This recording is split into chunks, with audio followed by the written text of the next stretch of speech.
Hi everybody, welcome to another episode of Star Citizen Live, our Invictus All Vehicles Gameplay Q&A. I'm your host, Jared Huckabee, and joining us on the show this week are a few esteemed members from the various gameplay feature teams throughout Star Citizen and Squadron 42's development that work on features related to the spaceships and vehicles. It's always hard. We used to just say ships, and then we started making more ground vehicles, and I'm like, no, you gotta call it vehicles now, not just spaceships. Spaceships just dismiss all the great work of ground vehicles. And now I'm already lost in the show. Before we get started, I wanted to call out a couple things for folks who were questioning some of the questions and some of the discussion from last week's show and stuff. A lot of the questions that are submitted into our threads when we pull questions are things that obviously people want to see, people want to know about, people are anxiously waiting for. It doesn't mean they're actually in active development. If a thing is not in what we call active development, which is where a person is literally like their tasks this week are to work on a thing, there's usually no new information to give. Folks who have followed the project for any long period of time will tell you that in the earlier days when we were still all figuring out what Star Citizen was and figuring out what weekly content was and stuff, we were sometimes quite vociferous and loquacious with our verbiage, and now I'm just reading it the thesaurus. Basically, we would just talk pie in the sky. Maybe we'll do this, and maybe we'll do this and stuff. And sometimes it can set expectations that are unfair to set in people. So over the last few years, you've probably noticed that we hold things a little closer to our vest. If a thing is not in active development, we try not to talk about it too much because there's just too much about game development that can change between now and the moment when we actually start to work on it. So for that reason, I'm sure you've noticed in our storytelling, ISC, SCL, that we tend to talk more about things that are coming in the next 3 to 6 months as opposed to things that are coming in the next year to 2 years and stuff like this. So in the question thread, there were a lot of questions like, what about personal VIP transport and stuff like this, which is not currently in active development?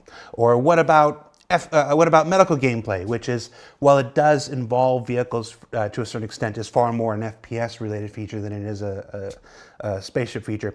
We're going to focus the show, as we always try to do, on the stuff that is currently in active development and the features that folks are aware of and can play with right now, things like salvaging and mining and combat and stuff like that. A good example of this, there was a question about bounty hunting V2. For instance, there's a big question was voted up about how's Bounty Hunting V2 running along. Bounty Hunting V2 is actually not currently in active development. It's been backburned a bit because we've determined that there are other prerequisite features that are necessary to make it work. Things like a restraint system, quantum tracking, the ability to track people through quantum travel, FPS and ship scanning, we all know that needs additional work, and basically the law and security refactor. So when those things come online and those things are developed, then the eye of development Sauron will turn back to Bounty Hunting V2, stuff like this.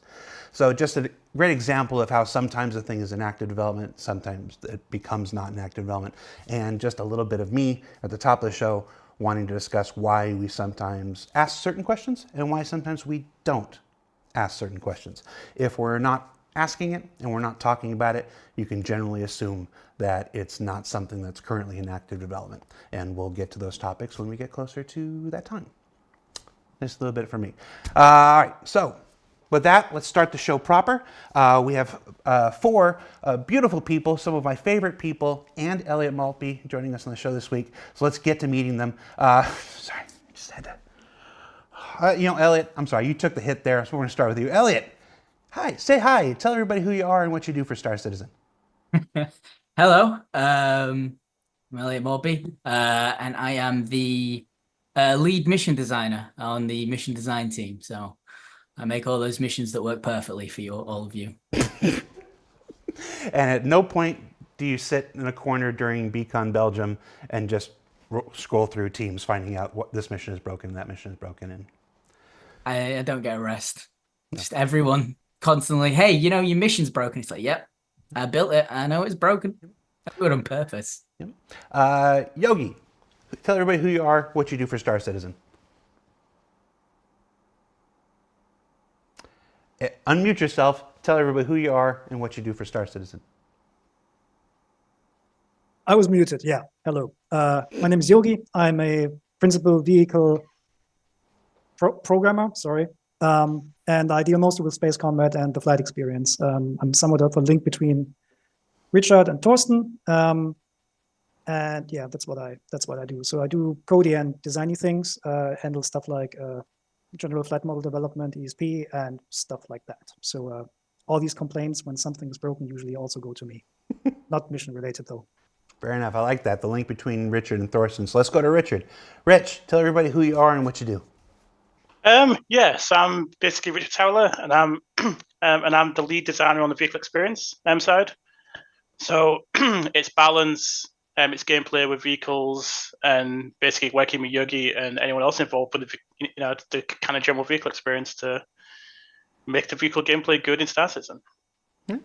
And last but certainly not least, Torsten, tell everybody who you are, what you do for Star Citizen. Hello, I'm Torsten. I'm lead systems designer and I complain a lot. That is true. He's not wrong. He's not wrong. And of course, as you've seen, all of our major designers and programmers live in the Void, and we're so glad that you can join us from the Void this week to take questions. So just two top shelf questions before we get into all the questions from the backers this week.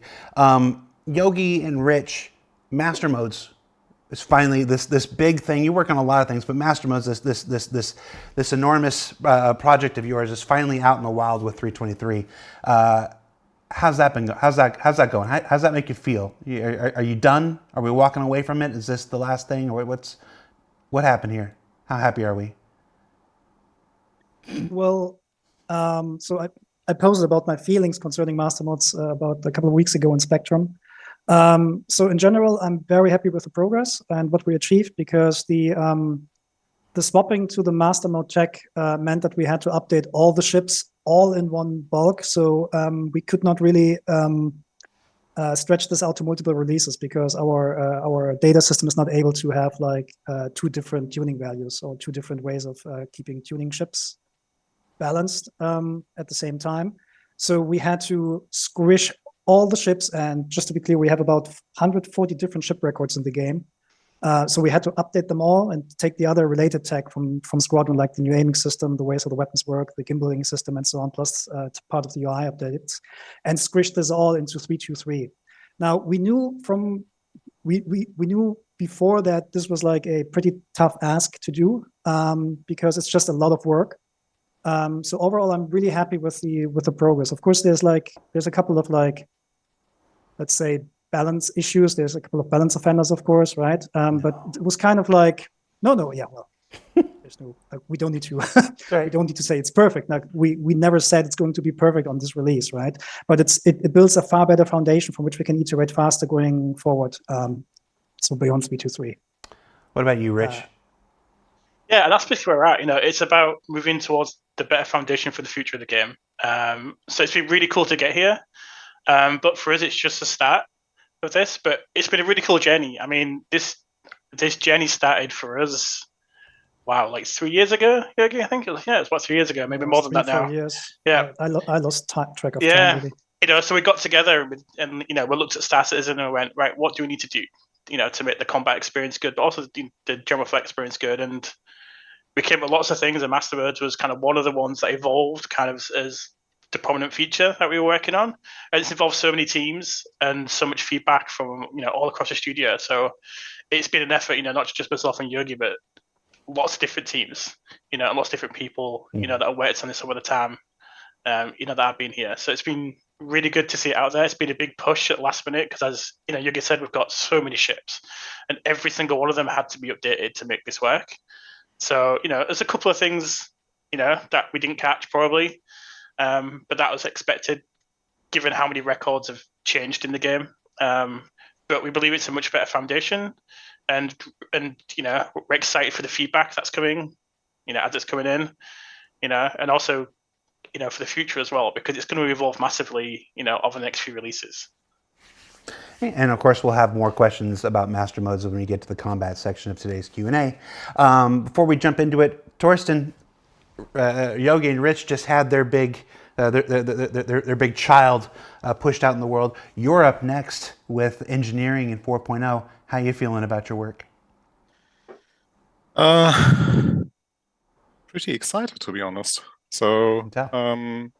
we, with all the work that we now are starting to put in, and next week we will reach a big milestone where we will just force everyone to use Resource Network in our game dev branch. So yeah, will be quite exciting times going forward.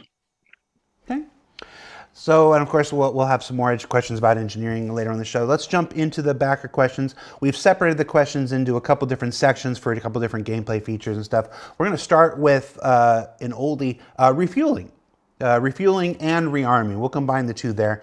This question from the community simply says, how is rearming out in the field supposed to work? If we land our fighter in a Polaris, for instance, how do we restock? So if you run ballistic ammunition, we will allow you to restock the ballistic ammunition. And the way that it will work is you will buy ammunition containers that then you will use to refill the pool of the ships that you either landed, or if you even have like a capital ship or a bigger ship, you will be able to put those boxes with the ammunition inside. Right now, it's a dedicated slot, but it's subject to change, and then it will basically drag the ammunition out of it, and then basically put it to the pool. One change that will come with that is that we will. So this is something that is coming sooner than later, which is we will unify the ammunition size, and that's just for the fact that we don't want to have you bespoke ammunition, for example, for your bearing Gatling, but we want you to share the ammunition between different weapons that share the same size of ammunition. For example, a size 3 Gatling uses the same round size as a size 2 repeater, and it uses the same size as a size 1 repeater, so you can plan your loadout accordingly if you just want to buy one type of ammunition for your ship. And what about for things like bigger things like missiles and torpedoes? Yeah, we already started with that, right? So the tractor beam detach attach was the first step already for that. So the following steps are then having these. I think I don't know if it was ever put out, the images of the. I might be leaking something now, but there's like we had those missile racks, that the mobile missile racks that you could push into vehicles. So these might also see the light of day at some point. Yeah, no, I don't remember if we've shown those other, but that's been an idea that's been floating around development long enough that we can share that. Basically, the idea of storing missile racks inside your vehicles that you can then, when the ship lands in something like the Polaris, you just like go and reload and stuff like this. There's also, I have no idea if it's out yet or not, but Tyler will have a post on Spectrum later today concerning some of the weapons for the Retaliator and some of the missile counts for the Firebird. So I don't know what the details are specifically, but check that out. There's some improvements coming in a 3.23.1a patch or 2. Again, the specifics elude me right now, but but I know that the Firebird is getting more missiles than it currently has, and the Retaliator is getting bigger guns, I think. So look out for that. If that hasn't posted on Spectrum yet, it'll post later. And then trust him for the details, not me. Are we likely to see missions for refueling? Yeah, it's something we want to do, but it's not a simple thing to do. There's a lot of like downstream dependencies that we have to rely on for it, and there's a lot of edge cases. You know, if we're doing refueling and then you board the ship and kill the AI pilot and you've just got a free ship because you sat there like without any fuel. These are sort of things we need to catch and protect against. We also need like a crazy amount of feedback for the player so that that they're like, right, I'm nearly full, or hey, I need some help, or maybe we do like, hey, here's the first version, it's just refueling, but then we have refueling, but you get pirated, by some AI pirates. The AI needs to be able to react and communicate with you as the player, and and sort of like tell you about the situation that's currently happening so you can sort of adapt appropriately. So long story short, yes, just probably not yet because we need a few more things. Okay. What'd you do to Araka? Araka in chat says, please don't let this guy do missions. You got time, you got timed out by Knight Rider, but Go on, Knight Rider. you making friends out there, Elliot? Always. Everyone loves me. While we're sitting here talking about missions, let's talk about mining missions. So refueling, obviously, something we want to do and stuff. But what about missions related to mining? Wow, the ability to speak. There it is. What about mining missions? Mining missions, yes. I mean, yeah, we want them, and we're gonna have our first versions of them coming in hopefully soon, in the form of resource gathering. But these are going to be the first iteration, which we kind of call like open resource gathering. And this is the idea that like a mining outpost will go, I want, 1,000 SCU of iron, and then that's all they say, and then you have to go out and collect it, or I want 1,000 SCU of quantanium, and you as a player can go mine it and transport it, or if you could purchase it from another player or a store, you do that, or you can pirate people for it and bring it in because they don't care where you've got it from, they just need that resource. So that'll be kind of like the idea of the first versions, and then later down the line we might get more specific with sort of resources that we want, where we're like, we want exactly this, these mining things from this area because we have bought the sort of land claim there for those rocks. And then there's all that talk about, we've talked before about how the mission system could potentially plug into like quantum and stuff, and when a resource is needed, for a particular station or something, it could generate a mission, for that stuff. Yeah, exactly. Like this is it's static because we have to pre-set up all of the data, but the idea is that it's all there. So when the sort of quanta star sim, whatever it's called, system comes and hooks in, it'll just take over and start generating these on its own and balancing these based on like the needs of the universe, and it will react to what players are doing. And that's not to say that missions are the only way. Like when these missions come online and stuff, and as there are more salvage missions and more mining missions, that's not the only way to make a living with those professions. That's just those are introductory things to draw people to the profession for the first time that maybe they hadn't considered before, and to supplement a little more directed initiatives to just the open sandbox stuff that you'll always be able to do. Yeah, it's something that me and Thorsten have talked about a few times when it came to when Thorsten first released salvaging, hull scraping. The gameplay came out, and then the missions were a way to help expose it to new people so they could see the gameplay and find the things a bit quicker. So it's a nice way to sort of show you to the world, and then let the systemic nature of the universe and let the actual cost of doing it yourself without a mission come into play when you get more advanced at it. I'm going to do one more mission question since we just happen to be on here. Are there plans for more robust missions that cross disciplines? For instance, in here it says it starts off as a mining job, then turns into a repair job, so that you can then do a salvage job and then transport this, whatever, yada yada yada. Kind of. I guess the Overdrive was the first kind of beginnings of that multidiscipline kind of stuff. Yeah, we definitely want multidiscipline things. What we're doing is we're building, because obviously, as I might have mentioned a few times, I build missions modularly. So we build a load of base sort of modules. So with our resource gathering and our salvage things, the idea is that when we get enough of them, we'll start stitching bits of them together. So you might have a mission where you've got to take out a bounty, and then you've got to hull scrape him, and then maybe you've got to steal his component, then you've got to, like, someone wants that component, so you get another objective, like deliver that component to this person. And we plan to have missions that take you through multiple bits of gameplay, but all in one mission. But right now our focus is creating the baseline of all sort of generic type missions that we can think of. So the idea with that is that if we build them, they can then scale out to, all the systems that we have planned, and it's easier to get a wide spread of content before we start building into our bespoke sort of things. Okay. And while we're still talking profession stuff, Torsten, maybe. Any thoughts about making power plants burn fuel? With abandoned ships keeping their shields forever, this would be a nice way to address that for salvaging and the like. Yes, power plants will consume fuel in the future. So it's not. It has been a plan for quite some time already, and we are now looking into when is the perfect time actually to release it. It's not with 4.0, so it's not with the initial release of the resource network, but it will come at a later point then.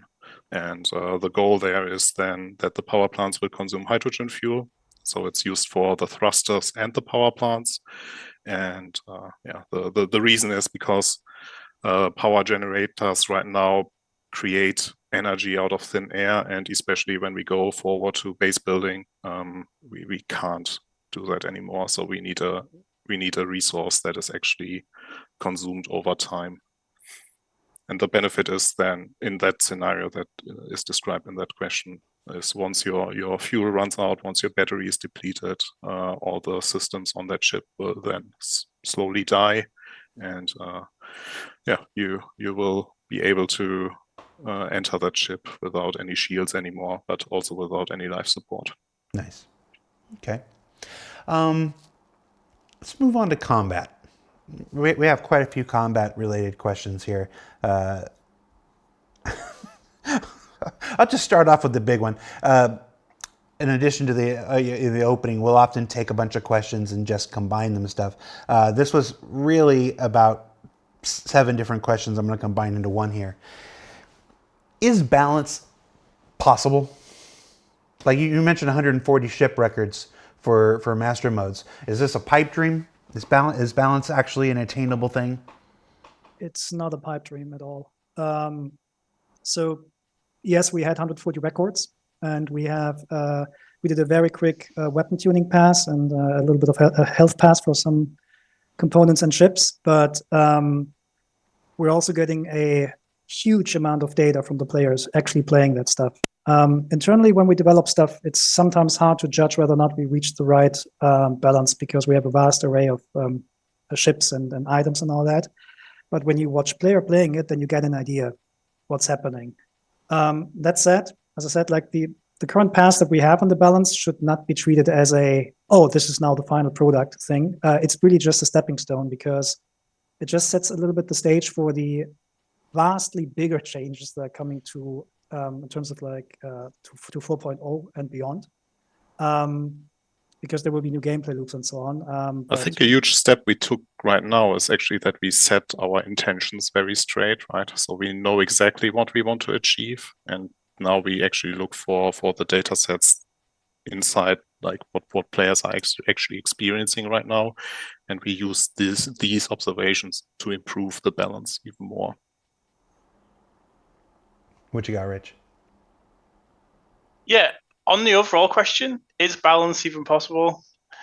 Do we want balance? As in, do we want everything to be balanced? Because the kind of nature of balance is the imbalance. That makes sense for me.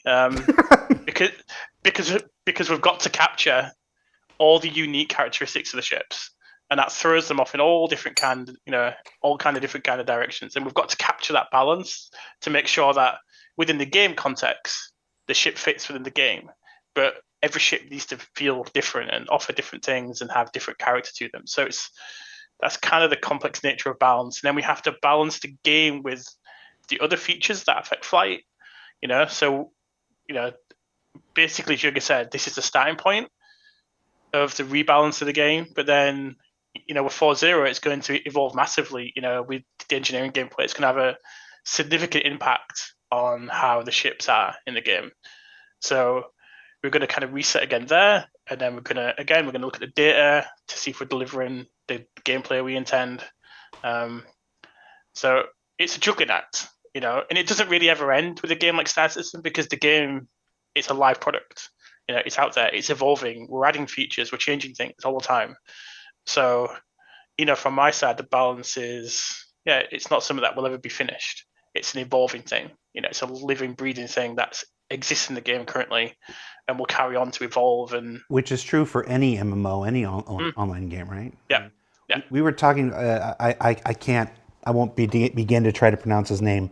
The main guy in charge of Smash had an interview this week or last week where he said he talked about their internal numbers about how the most successful fighter in all of Smash Brothers had like a 51% win rate, and the least successful fighter had a 46% win rate. So it was really only about a 5% difference there. And Torsten, you mentioned that he had a YouTube channel where he talks about design and stuff. Yeah, it's basically he talked about like if you have a fully balanced game, it's basically everything is average, and average is boring generally. So you always tend to do, if you do balancing, there's always a peak up or a peak down.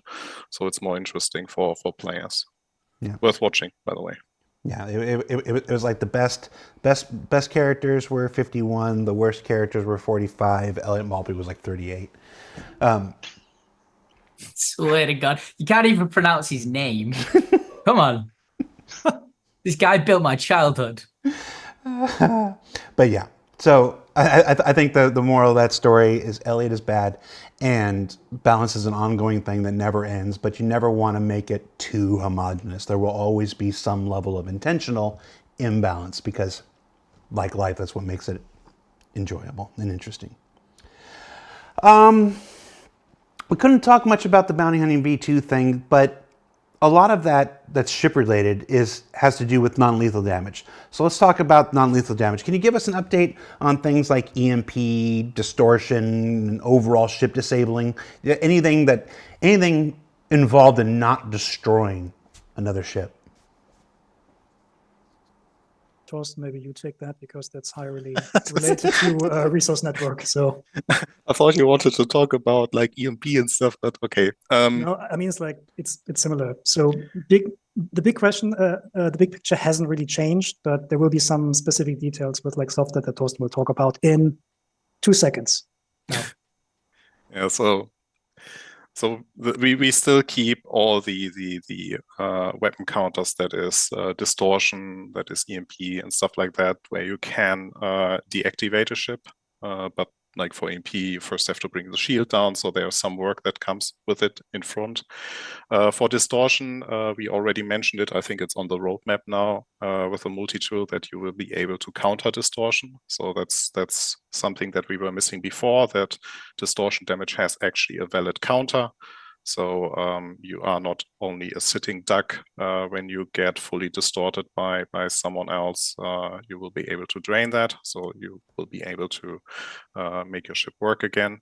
But I think the biggest change that will come with 4.0 is the change to soft death. I don't know if all of you already played the Arena Commander experimental mode, but that already gives a hint at what we are aiming for. So right now, also in 3.23 live, also in 3.23.1 live, if you shoot a ship, if the ship reaches health 0, it will explode or it will go into the soft date state. Yeah, we are right now actively discussing how we want to change that. So we have already some ideas. One of the big ideas is tied actually to the health or the life of the power plant, and give also players a way to maybe fix or escape the soft death scenario there.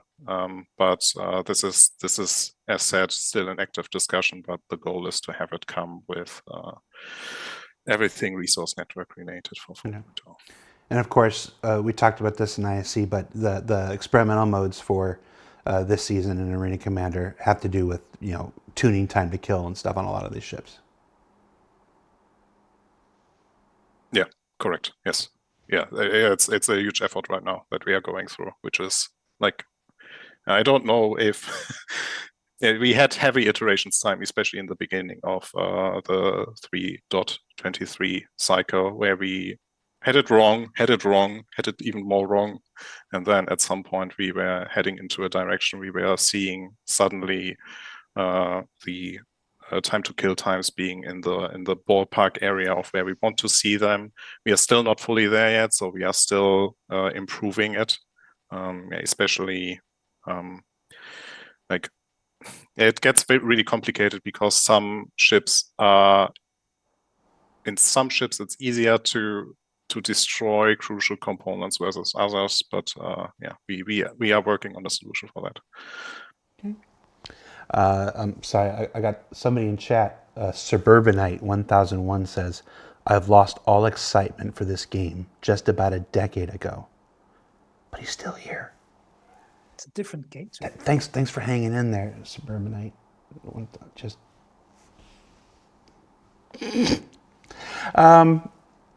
listen, more. Okay, so here's a question, Elliot.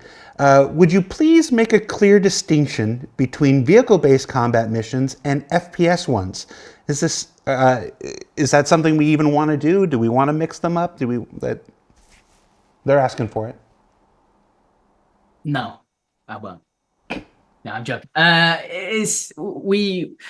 We're gonna add in the future when we redo the contract manager app. We're gonna add a sort of section where you can see the sort of gameplay you're going to encounter. So it'd say things like, maybe you need a multi-tool. Maybe you're gonna come up against. Maybe you're gonna need like FPS weapons. Maybe you're gonna need a powerful ship. There'll be like a section where you can see what it is. And the reason that we don't currently make a distinction between the two is because the idea is that in the future, like, your bounty that you're hunting might be above like a bunker, but then he might land and go inside, and then you've got to infiltrate and fight them.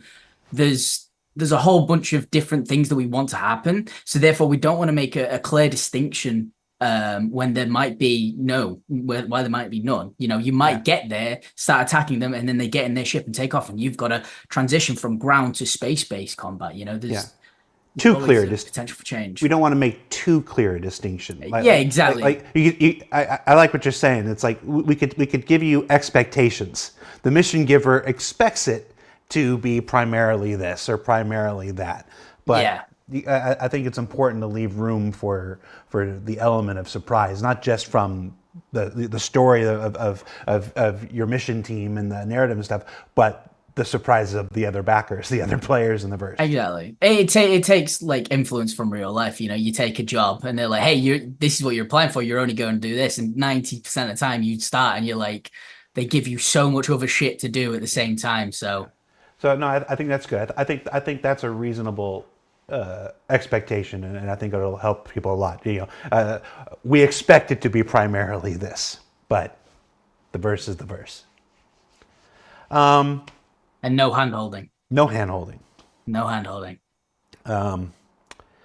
Why nerf a call to arms payout when it was already so meager?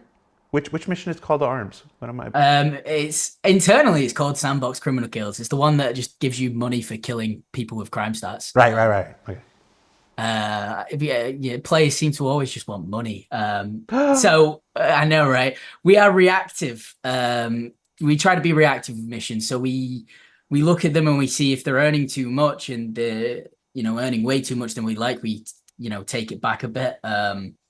But now we have the economy team. They're actually helping with this. So they've actually rebalanced this again. So hopefully for the next patch, you'll see a change in the call to arms payment, because before call to arms was literally balanced by the mission team.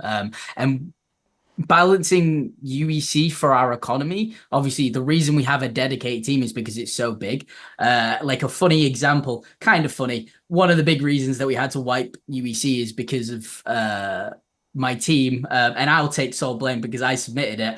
I accidentally managed to make it so that people had earned 4 billion UEC just from salvage missions, and the economy team, when they found out, wasn't very happy with me. But that's because numbers are absolutely insanity to try and balance. So Fierce Leaf and several people in chat are like, did you just ask what is call to arms?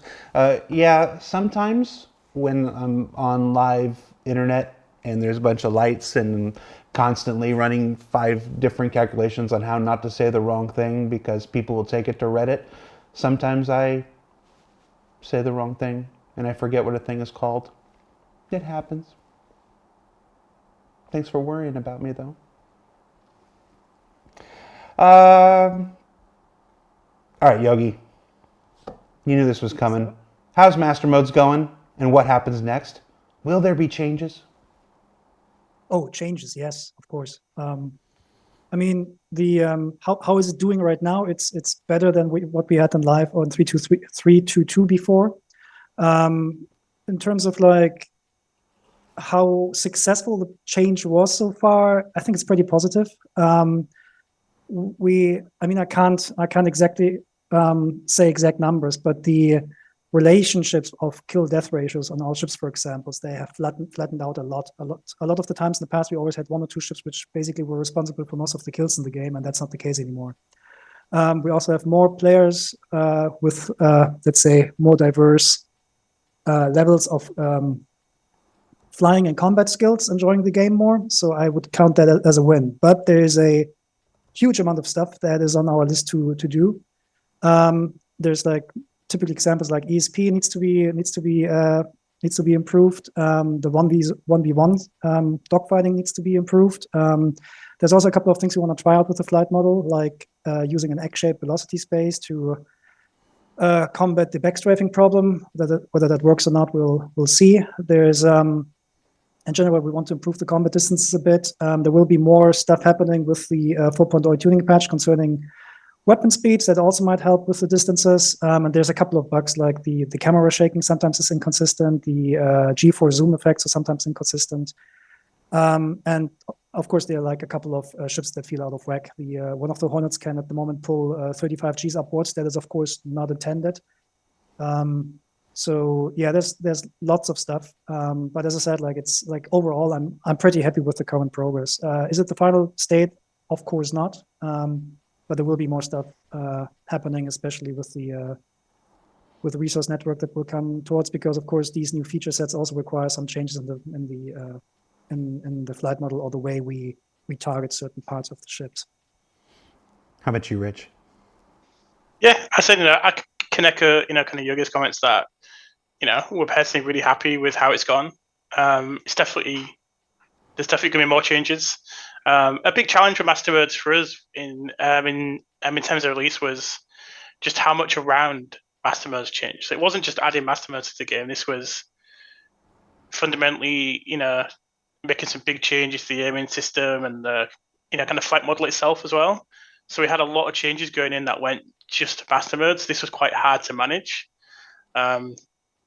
But that's part of the fun. That's part of the fun in games working on this is, we're always trying to improve things, always trying to change things for the better. And, we're going to carry on listening to the feedback from the players, and also looking at the data as well, because that's a big part for us is we need to back up what, we basically need to be accountable for what we're doing. So, any changes we make, we've got to be able to prove them that they're actually having the impact in the game that, that we intended. So that's going to be a big part of moving forward with the general balance. But yeah, there's going to be lots more. There's going to be lots more changes. We're going to fix up some of the ships because we definitely missed some of the ships. For various reasons. We changed a lot of ships, and there's some ships that inherit certain records from the ships. Sometimes that can catch us out a little bit. But we're basically working on identifying those ships, which we are in the process of doing, and we'll fix those up. And then we'll move towards 4.0 as well, where we basically expect another round of big changes to the balance as well. So like any other feature, I mean, obviously since the PU first opened up in 2.0 back in December 2015, we're now in 2024. Obviously, there's not a single thing that's gone in that hasn't changed, that hasn't evolved, that hasn't continued to iterate since its first release. Master Modes is no different.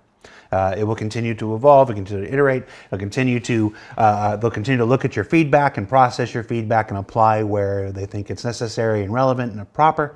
And of course, fixing all the bugs and stuff like that. Speaking of bugs, chat has been asking about the dupe bug.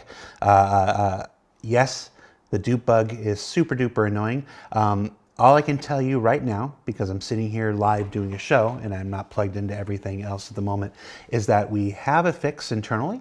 It's working on internal builds, and that fix will go out in a point patch. I don't know if it'll be 0.3 or it'll be a 0.2b or whatever. Like they're still working that out, how that's going to be distributed. But we have a fix. It's working internally, and it will go out as soon as everything aligns to allow it to work out. As far as anything else around that, I know there's a bunch of subsequent questions. I don't have the answers for those ones, so hang tight. It's coming. Looking at these questions here. Racing. Does racing have any future? That's what the question. I would say yes. Of course. Yeah. Of course, it has a future. Well, sure. There's like, I mean, We gotta surely sound more Master- confident, guys. Come on. No, Yeah, okay, racing's fine. got a Yes, future. Racing Wow. has a future. Ho. But really, it's about. I mean, like the Master Mode tuning patch. Of course, affected the current racing tracks that there are, right? Like the speeds got a lot slower and so on. And so some of the tracks we have right now, they might not work as they do now. But the level design team, for example, they also asked, hey, should we adapt the racing tracks now? And we were like, we're not completely done with our Master Mode change or with the flight model development. So maybe hold off for like doing extensive changes for a while. But racing, like, I mean, we sell racing ships. So of course we invested into racing.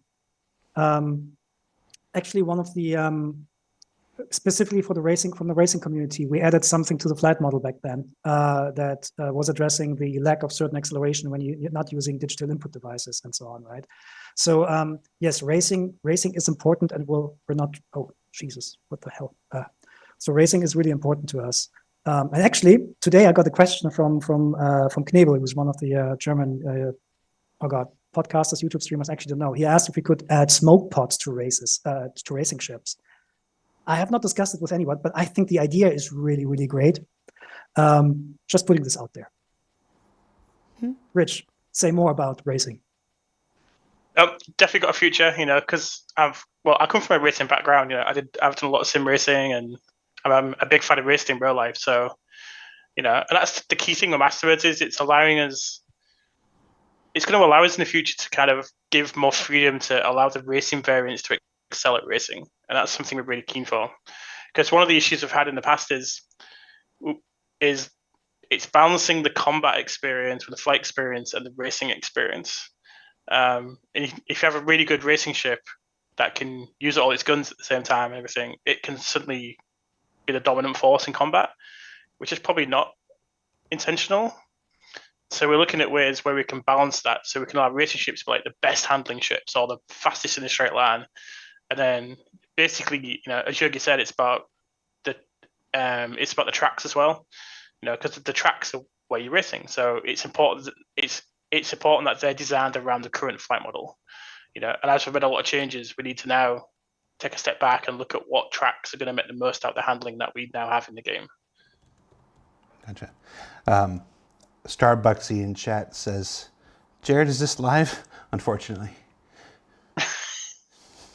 No, I think it's always good to remind people racing is super important. There's a lot of folks here. I know, Rich, you had a question whether you could even make this show because you were going to head off to a race this weekend and stuff, and you didn't know if you could be here and stuff. I mean, so many people on the vehicle team and just development in general are so big into racing and stuff. I think it's very close to a lot of our hearts. Just to sum back up. We got to figure out the master mode stuff before we spend a whole lot of time doing it. But I would not bet on I don't know what was I trying to say.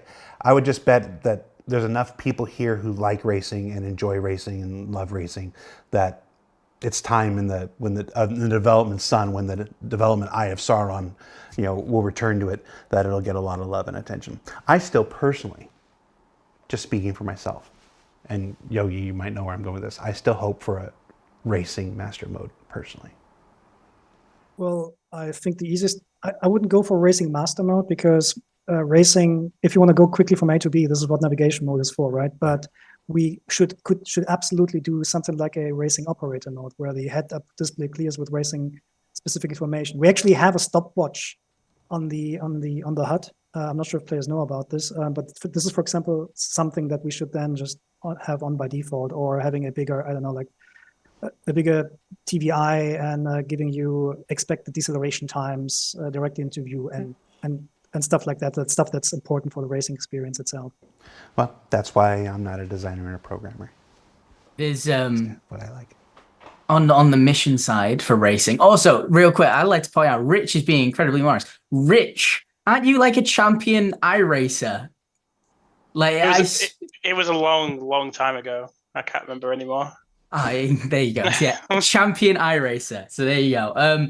For missions, we're in the PU. It can be a bit difficult to do racing missions compared to AC because we have the respawn flow set out for us, so it can take you quite a long time to get back to the racetrack where you want to do your races. So we're investigating ways we can speed that up. I don't want to speak to any specifics because they might change.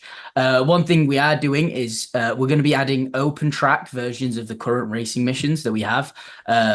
Because currently how you unlock the next racetrack is via completing the first one. So what we're going to do is just give out you don't get a reward, you don't pay a buy-in, here's access to the track. We'll time you like we do in the mission as it is, but it's just so you can keep practicing.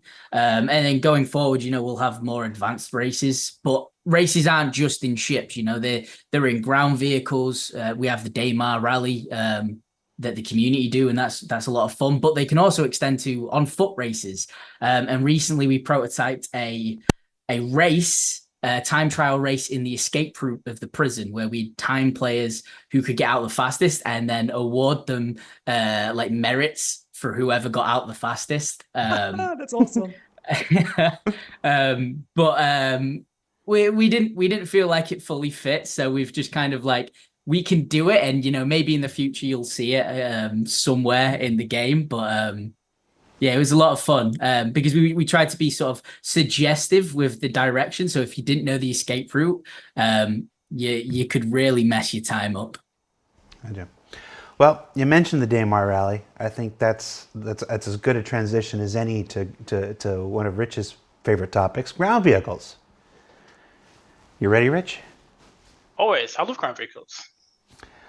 Why do the tanks suck? Well, unfortunately, this is one of the problems with changing so much, is we got caught out by a change on the back end of the game, and this had a negative impact on the tank handling, and we just couldn't quite get it fixed in time for the release. It was quite a complicated problem.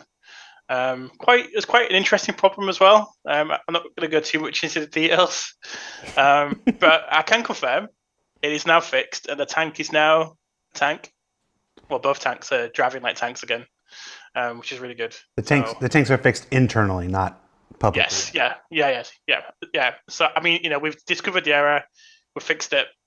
It's gone into our builds, and that'll make its way out there. All right. So what's with all the other wheeled vehicles that are sliding and sometimes bouncing around all the time? My poor gameplay guys were trying to film the Ursa Medevac for ISC, and they're like, is it supposed to have like hydraulic bounce? Yeah, unfortunately, that was another change that wasn't really caught in time to fix, but it has, it's also been fixed. So, basically, the vehicle you saw as a player was actually the server vehicle and not the actual player vehicle of the player physics. So it caused a lot of glitching, but we've corrected that, and the ground vehicles are now back to being fairly stable ground vehicles. And it's fair to say, we're still looking at improving the general ground vehicle experience to make it as good as ships, because it should be. They're all vehicles in the game, and all vehicles should be up to the same standards. So we're still, we're definitely looking at improving the ground vehicle experience still. But we're pretty happy with the, kind of major physics overhaul that went through with it. We just need to make it a little bit more game friendly, for our environments, which are massive planets with loads of different terrains. I get you. Loading in chat says, Jared, I beg you, do you have any plans for the cluttered UI problem? These aren't the UI guys, Loading, but yes. We was witnessing a big chat with Simon and Bone and CR just yesterday in our big creative and technical directors chat and stuff. We're aware. It's been a forever thing. So I have no information to give you. That was just them talking about potential solutions yesterday. So I don't know where they're going with it. But yes, but these aren't the guys. What happened to gravlibs recently? This question says that they've fallen into a bad state that they had previously before their last rework, where sometimes they just decide to stop hovering, fall down, and explode. This one, we're not quite sure. It's actually we got reports about this like midweek, and we started to do our own investigations across different teams to figure out what's going on, because we've changed some of the stuff in the handling, but the backend technology hasn't changed.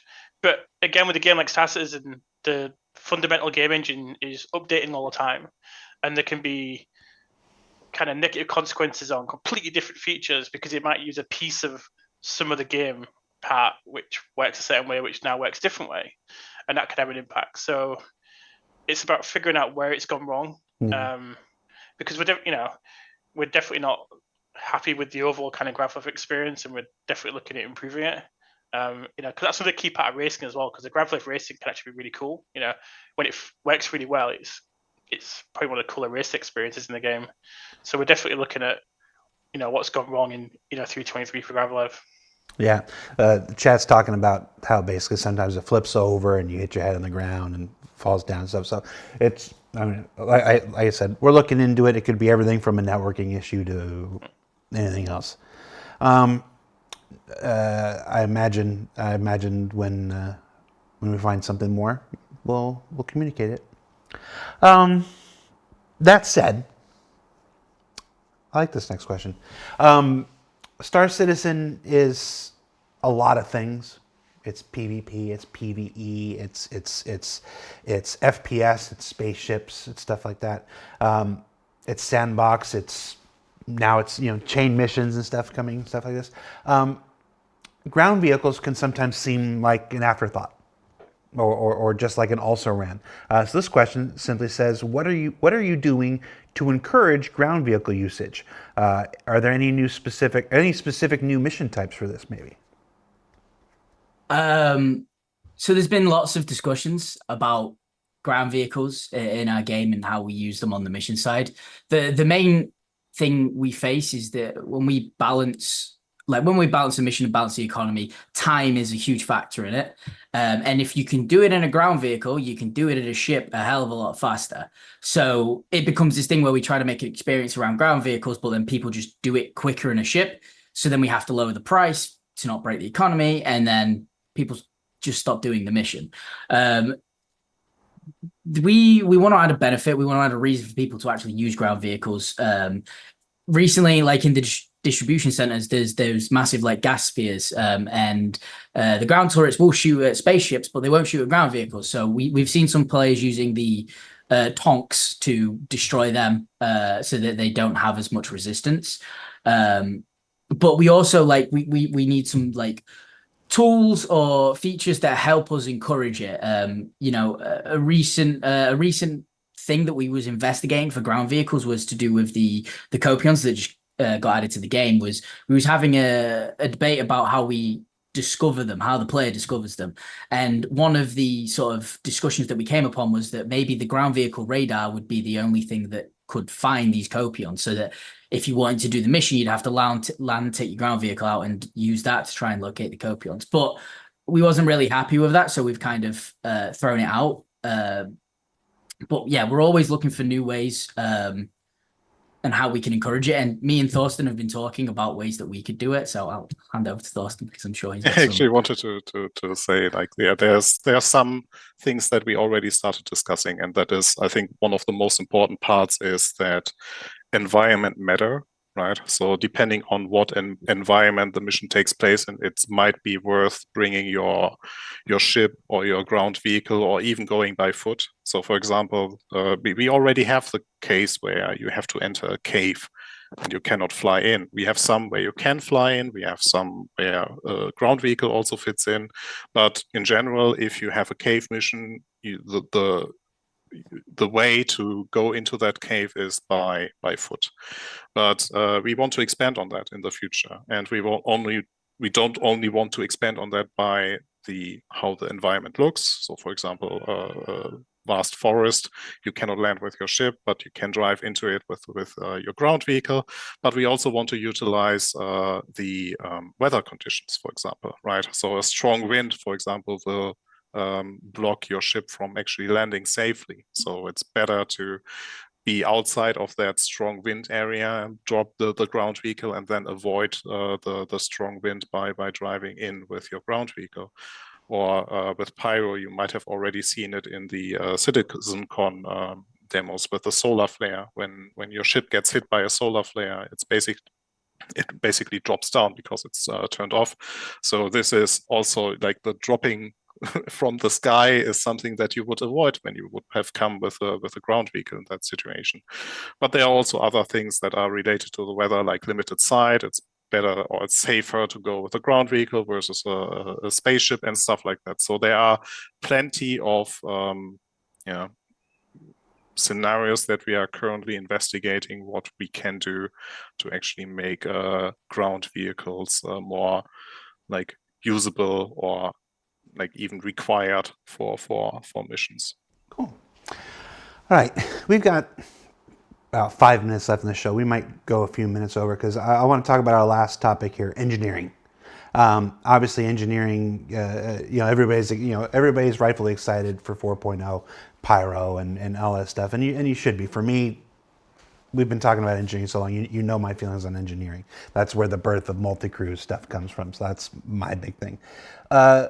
Before we get to these questions, let's revisit the scope. What should people expect from engineering in 4.0?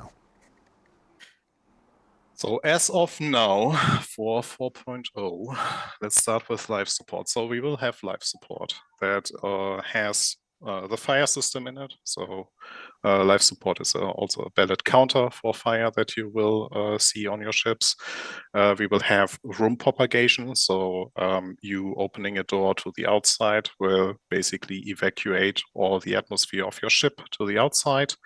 We have atmosphere maintenance, where you as the player are responsible for making sure that your life support generator runs well enough so that there's enough breathable atmosphere inside the rooms.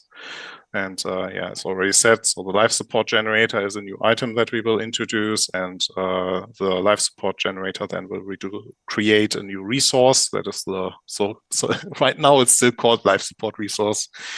Like we are really creative with names.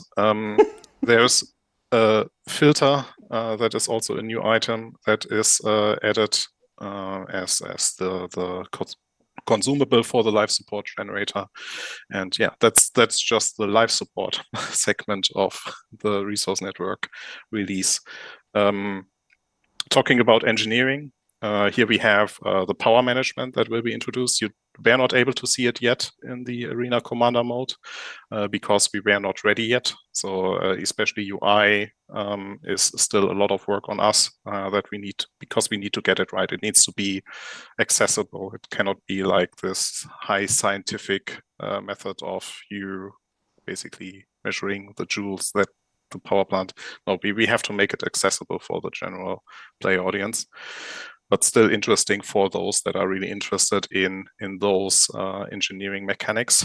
Then we will introduce the relays as the connection point between the items with the fuses. So these are already things that you even see in live in some of the ships that are already prepared. So for example, the Retaliator already has the relay boxes with the fuses inside.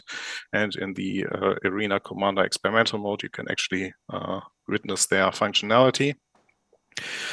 A huge thing for it is, so that's more on our side. So on the design side is the rebalance of items again.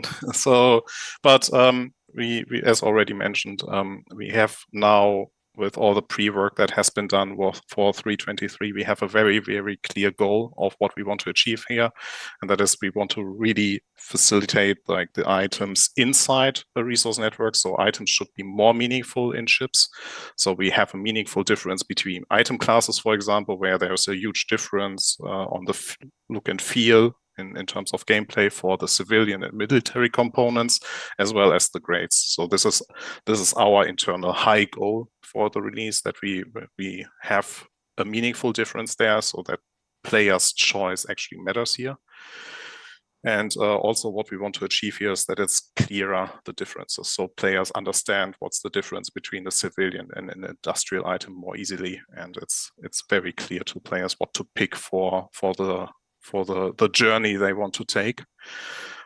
Something that, sadly I had a discussion yesterday, will not make it for 4.0 so as of now is the batteries. So we might push the batteries to a later release.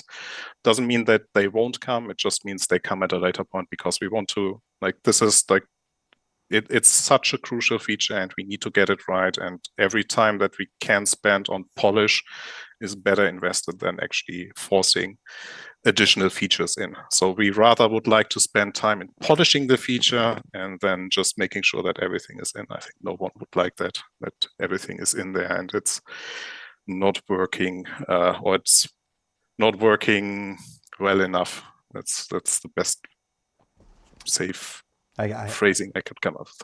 I hear you, and I appreciate you sharing that with us. Obviously, when ISC comes back in about a month, one of the stories we'll be telling on our journey to 4.0 will be another revisiting of engineering and life support and stuff like that, and you'll get to see how it's all, working laid out there. So, shall I continue? Because I'm not done. Okay. So there's more. There's more and that is a simple repair. So we have the repair of ship items that you also can already witness in the Arena Commander experimental mode, exchange of fuses, exchange of broken items. And we mentioned that at the beginning of this show that there's now a distortion counter, and that basically leads to the last bit that we will introduce with the resource network engineering gameplay, which is malfunctions. So here we will start with 3 malfunctions. So the initial release will come with those 3, which is the fire, damage to the item, and distortion to the item, because we now have dedicated counters to them so that we can actually introduce meaningful gameplay and you're not just suffering from whatever malfunction the item will suffer from. But we made sure that the malfunction system is so vast that if we notice that those 3 are not enough yet, that in the later patch or in later releases, we can add more bespoke malfunctions so we can slowly widen the gameplay. Because I can tell you it's already quite a lot that you have to manage and learn. So it will be fun, but it will be also a huge learning curve that some of us have to go through. Oh, cool. That sounds great.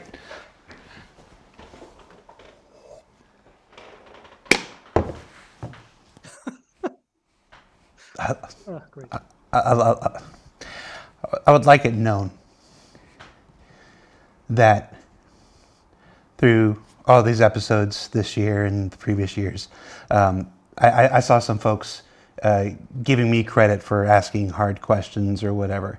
These people are willing to show up every week, and they're willing to take the hard questions and my dumb bullshit like I just did. And it's my day off. Yeah. So it's just whatever praise you guys ever give to me, I pass it on through to the developers who appear on ISC and SEL. Especially, just Torsten was a great example of that, where it's like, no, I got more I want to share. And it's like, man, I love that shit. I love that. This is my med pen. I tried to stow it, but it keeps reappearing in my hand. It's an old bug. Torsten. That's it, everybody.